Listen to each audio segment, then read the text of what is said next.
Hello, everyone. We are in our final this children's intensive day, final breakout session of the day, and thank you for hanging in there if you're watching this live, or thank you for coming back and watching the recording if you're doing that as well. My name is Angela Leonhardt, and I know that some of you have been in my other sessions today. I am a music teacher in San Antonio, Texas. I teach K-5 general music. I also do some adjunct work with some of our local colleges, so work with college students. And then I'm the director of children's music at our church. So we have, for those of you who are joining me for the first time, we have 3 choirs that we put under the children's choir umbrella.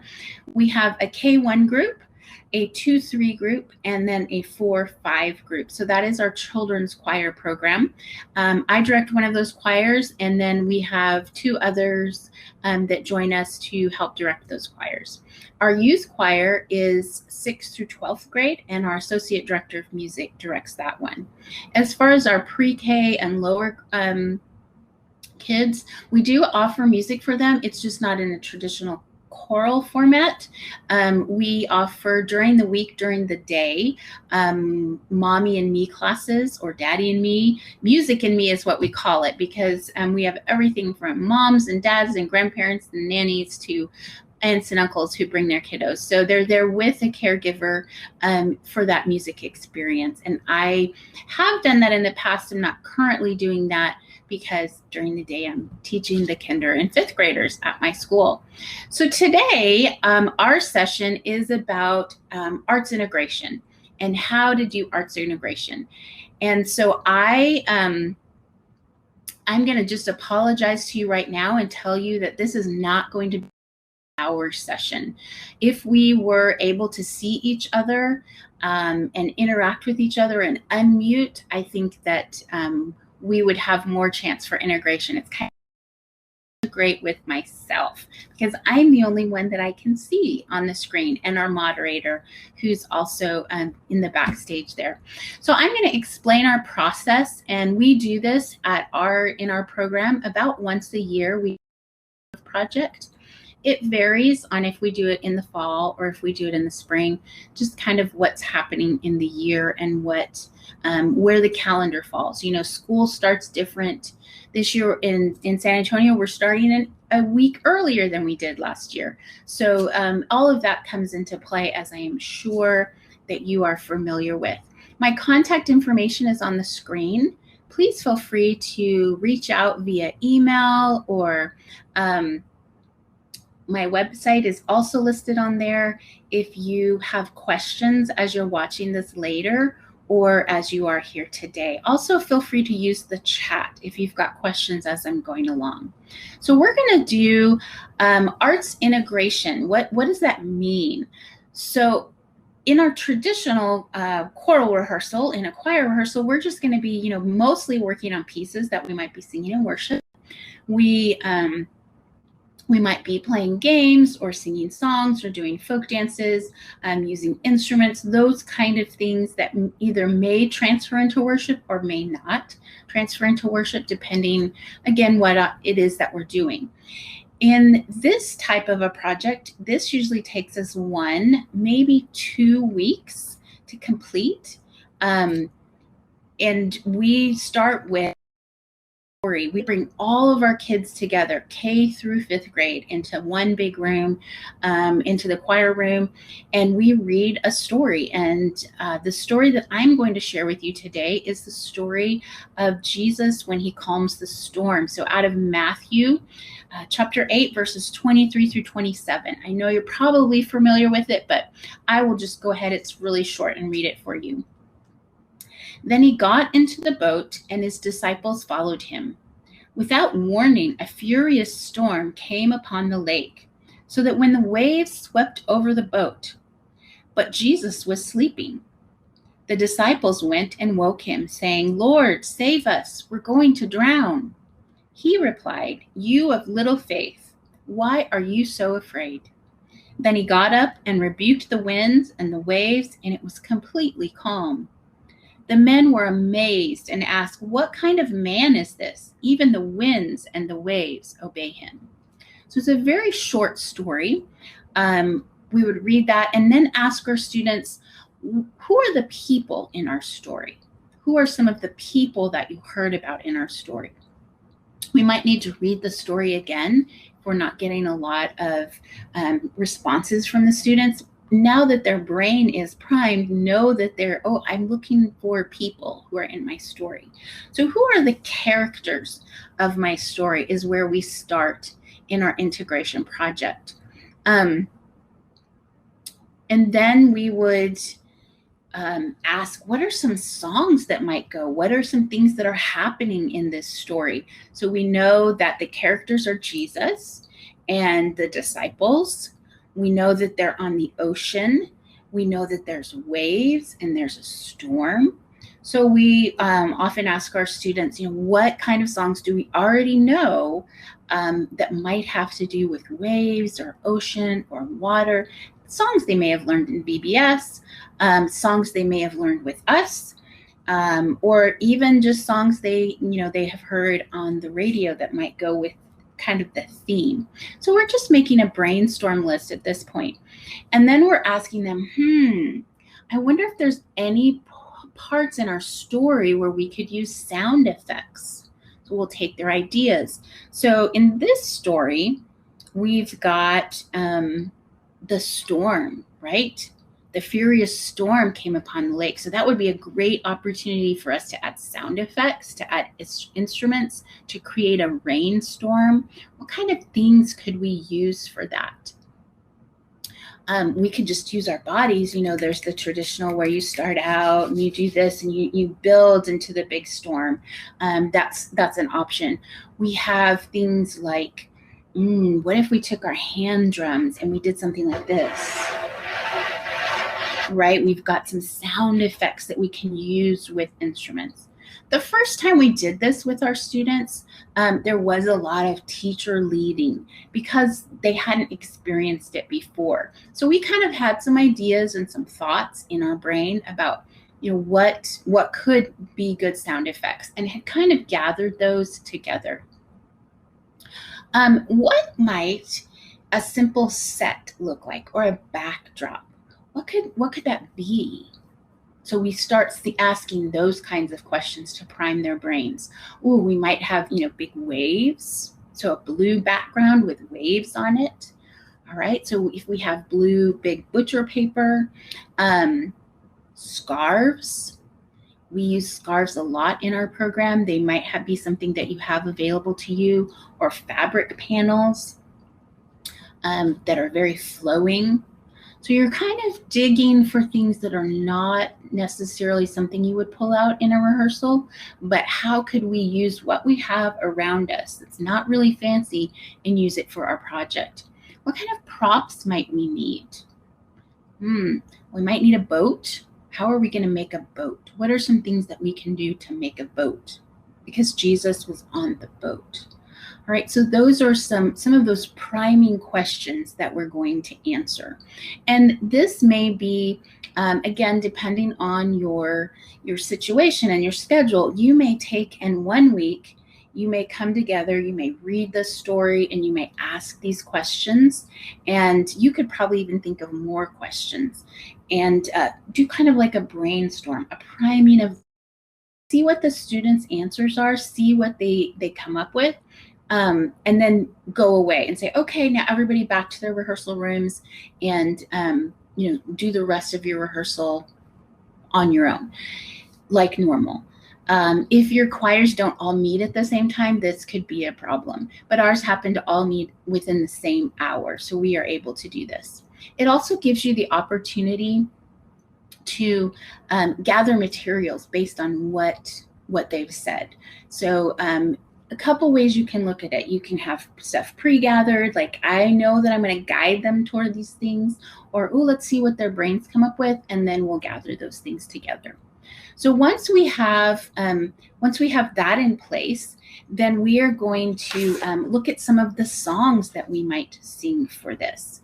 And some of the songs that maybe someone remembered from a VBS or another thing is Fisherman Peter on the sea. Cast your net now and follow me. Fisherman John on the sea. Cast your net now and follow me. So just a very simple song that they may know. And here's an example of that notated.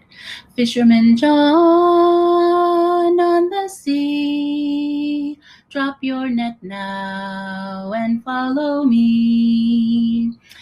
You could add instruments to this. You notice that those X's, they've notated this in the book that I found this in, they've notated those as claps or percussion instrument kind of things. So teaching the kids the song, and we're going to all teach it together. Another song that might come up, come and go with me to my Father's house, to my Father's house, to my Father's house. Another option, because you want them to come and follow you. So how can I have some songs primed in my brain that I want to utilize? And then this is another for this activity, and adapted the hymn tune, the Ebenezer hymn tune, adapted the text. Oh, the deep, deep love of Jesus, spread his love from shore to shore, rolling as a mighty ocean, waves of love come over me. All the deep, deep love of Jesus, waves of love come over me.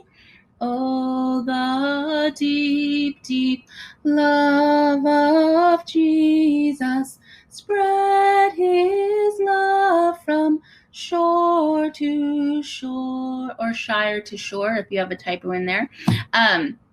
So the Fisherman Peter, the deep, deep love, we may have been working on this in our rehearsal time for a couple weeks leading up.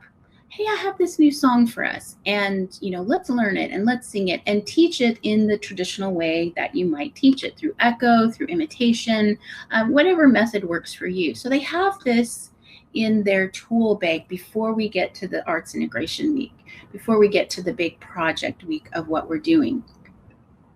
All right, so then we've told the story, we've brainstormed, we've made lists, we have ideas. The next thing that we are going to do is we're going to divide them into 3 groups. So in my program, we have 3 different choirs, and so we have 3 adults for sure. Now we have volunteer helpers, and we have more than 3 adults, but we know we have 3 adults for sure. So we're going to divide into 3 groups, and usually we let the students choose which group they want to be in. We have the actors group. So this is some speakers. These are the people that are going to come up with the wave and storm movement. So things like scarves, fabric panels. What could they do to make it look like a storm is happening? And the speakers are basically, we have just taken from the scripture, we've kind of simplified. Here's the narrator, here's Jesus telling the storm to be calm, and we'll look at that narration in just a minute, but it's very, very simple. And our goal here is not to have it memorized. It's more of a reader's theater kind of thing. We have an instruments group. And so they will go into a different room where instruments are gathered. We could accompany the songs.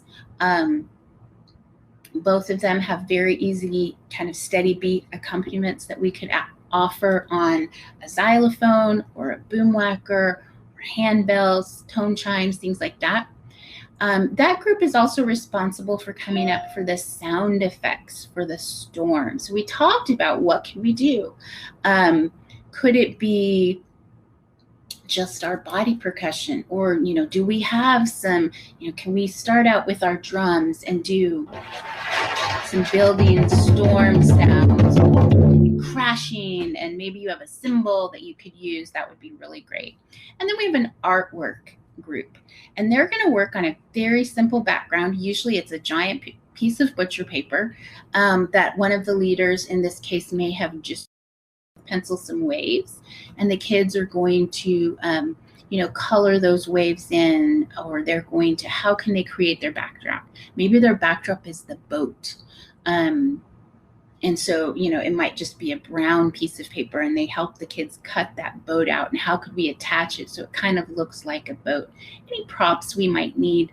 Not a lot of props in this story, but that's kind of what that group is in charge of. So they go away and they spend the next 45 minutes working in their small group. Because we've pulled all the kids together, we've got groups that have kindergartners and third graders and fifth graders. It's very a multi-generational type activity, which is kind of cool, because sometimes when we're in our choral settings, the K1 group always meets with the K1 group. It's kind of nice for them to meet with their older siblings or older friends. And because we let them choose where they go, there's a certain amount of, I know they're going to be engaged. If they really love art, they're going to be more engaged than I say, okay, this, you guys have to go to art. If art's not their thing, maybe being very dramatic is their thing. Now, our goal here is not a final polished performance. This is more of an experience on how students can take the lead in their imagination and how they can take the lead in crafting and forming this. So we've spent about 45 minutes now in our individual groups. If you have adult helpers that are helping you, or youth helpers, prepping them for, okay, I'm going to need for you to take these people over here and work on the sound effects for the story. I'm going to take these kids over here and we're going to work on the accompaniment. When it says come and follow me, maybe it's walking up the xylophone and something as simple as that. These are not really complex, challenging, like I said, polished performance things. So having those helpers besides just the one adult, if you even if you don't normally have extra helpers, this might be a week where you could say, hey, can I get a mom or dad to volunteer to help? It's really easy. I just need you this week to put this, to put this out there. So we've spent about 45 minutes creating. We come back, we have 15 minutes left in our rehearsal time. And what we do in that 15 minutes is we just put it together and we say, okay, here comes the art group. Art group, show us what you got. And the art group puts out there, well, this is our boat. And we have some waves here in the background that we cut out of blue. And we're going to, the scarf people who are the waves musicians are like, oh, well, we can move around. We can move around you. You as the leader still need to take the lead. You still need to guide, but students have a lot of good ideas as well. So they can take and put that into how are they going to integrate that. All right, let's see if we can put it all together and see how it goes. So here is our basic narration. The narrator would just say, and we usually have a script printed out for them. This is not a reading thing. Jesus said, and then the person who is playing Jesus says, come, follow me. We might have sound effects, the walking on the xylophone as the people who are acting as the three disciples come in, or two disciples, or you know what? You want to be disciples. Well, let's all be disciples. All right, here we go. Might sing our Fisherman Peter song, or come and go with me to my Father's house. The narrator follows with his disciples followed him. We have those sound effects again, that walking sound effect. Jesus fell asleep in the small boat. Suddenly there arose a violent storm on the sea. And now here's where our instruments who were in charge of the sea sound effects, the storm, they do their thing. Our people who were in charge of, the fabric or the scarves, our the waves, they're going up and down, they're swirling around. Waves went up, waves went down, waves went all around. Lightning flashed, thunder crashed. The disciples were shaking with fear. They said, "Lord, rescue us." Jesus woke up. He said, "Be still." So you notice how we have opportunities for all kinds of sound effects and movements and motions with the waves up and the waves down and the lightning and the thunder, shaking with fear. Do you have an egg shaker that you could shake during that part? So the leader who has that instrument sound effect group already has the script. So could say, hey, here's what's happening in the script. What can we do for shaking with fear? What instrument would be good for that? What can we do for the thunder crash? Maybe it's a drum roll, something that's happening right there. So they're guiding them through that. Jesus said, "Be still," and all of the sound stops. The disciples replied, "Even the sea obeys him." And we finish by singing, "Oh, the deep, deep love of Jesus." And boom, there is our production. Now, could I take this to a Sunday school class, or could I take this to quote unquote a performance? Absolutely. A lot of times we might do this and we've spent our 45 minutes and then we've gone through it, and it's not going to take that long. We probably have a chance to go through it twice. Wow, that was amazing. Next week, I think we should invite your parents. At the very end of choir, they could all come in and we could perform this for them. We could share this with them. And we'll just tell the parents, hey, can you be about 10 minutes early? Come up to the choir room. We've got something very special to share with you. And we can pull this out and share it with them.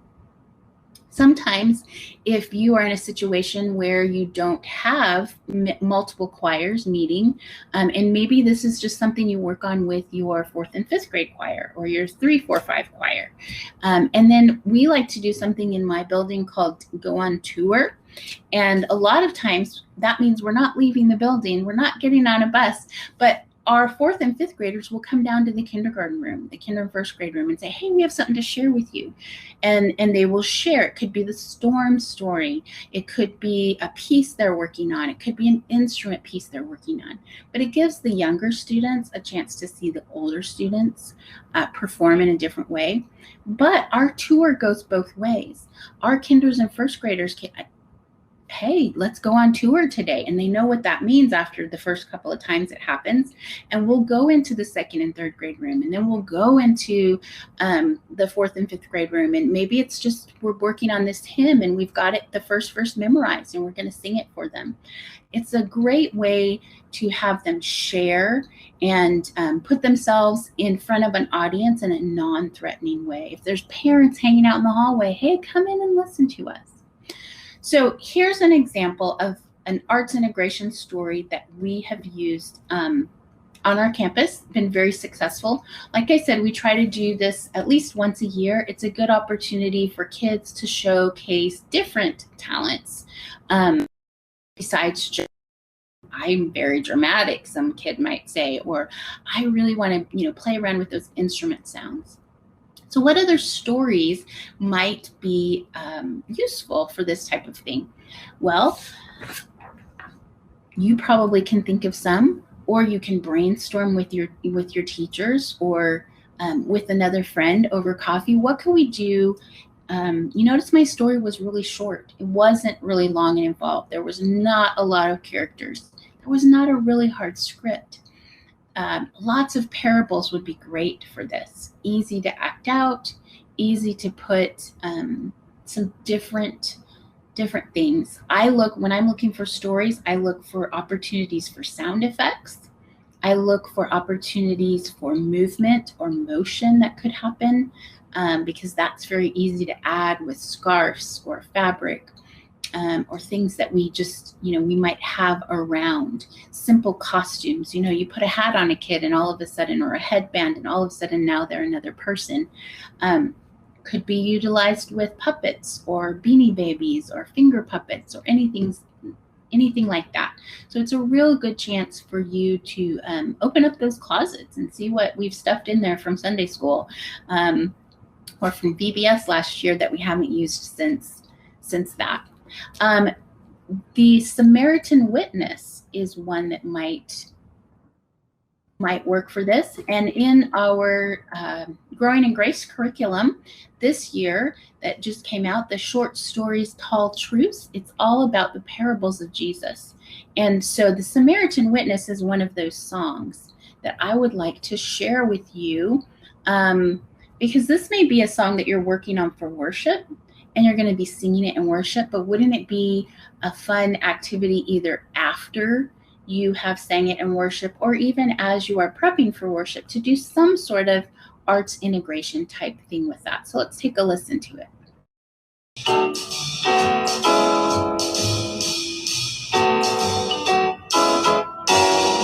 Who will be a witness for my Lord? Who will be a witness for my Lord? Who will be a witness for my Lord? Who will be a witness for my Lord?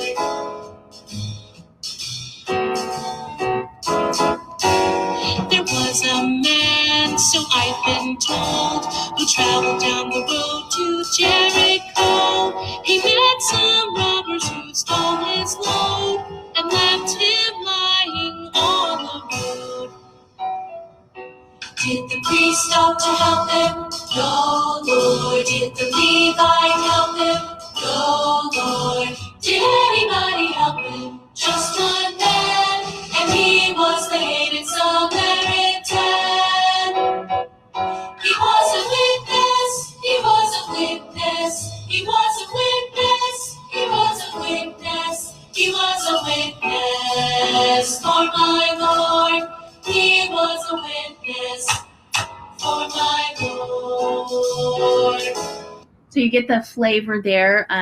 Wonderful arrangement of that spiritual and utilizing that for your students.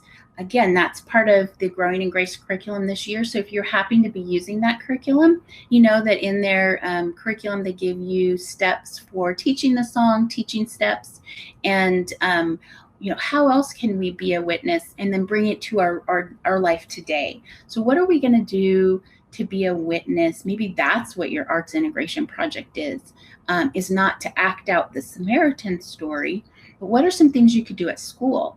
Or what are some things you could do in your community to be a witness? And that's what you act out. And that's that could be an even more recent tie to their real life with that arts integration project there. So I encourage you, as you're thinking about this, what could I do with my kids? I encourage you to try something. Maybe it's not trying it with your whole program. Maybe it's just your class. What could we do? Maybe 1 week we work on art. Maybe 1 week we work on actors, and 1 week we work on instrument sound effects that we could add to our story. Maybe there are no actors. Maybe the narrator is just me as the teacher, and the actors are just, they're moving around the room, but they don't have to necessarily say anything. Especially if you have younger kids, that might be an easier thing to do. But I encourage you to try something like this year with your kids and branch out a little bit in something that might be a little bit different. Let's see what else I have here. There's the rest of the piece. Growing in Grace is offering a special for the conference, 15% off any of their publications, and that is through July 31st. That Samaritan Witness comes from the short stories Tall Truths curriculum for this fall, but they have lots of other great things in their offerings for their curriculum. So if you're not familiar with them, I encourage you to check them out. Why am I showing you this? Well, I do write for Growing in Grace. I do write curriculum for them. And so they asked me if I could put this slide up here, and I said, absolutely. Send them your way. This is my contact information. Like I said, if we were in a situation where I could see you and we could interact together, my thought was to break us into some groups and to talk about, brainstorm, and get some other ideas. But it's kind of hard to brainstorm with myself. So please feel free to email me. Check out my website. All of the notes are located there, as well as within this platform. And I just hope you try this year, and shoot me an email. Let me know how it went. That was great, or that was a disaster. I will that a lot of times it's creative chaos, and don't expect this to be a silent project, because kids are experimenting and kids are trying, and it does come together, and it's not a polished performance, but that's not our goal. So remember that as you are experimenting and trying. I'm going to leave the session open in case anyone has any questions for a few minutes, but that's all I have for you today. So I hope you again have a wonderful rest of your day and a beautiful choir year coming forward.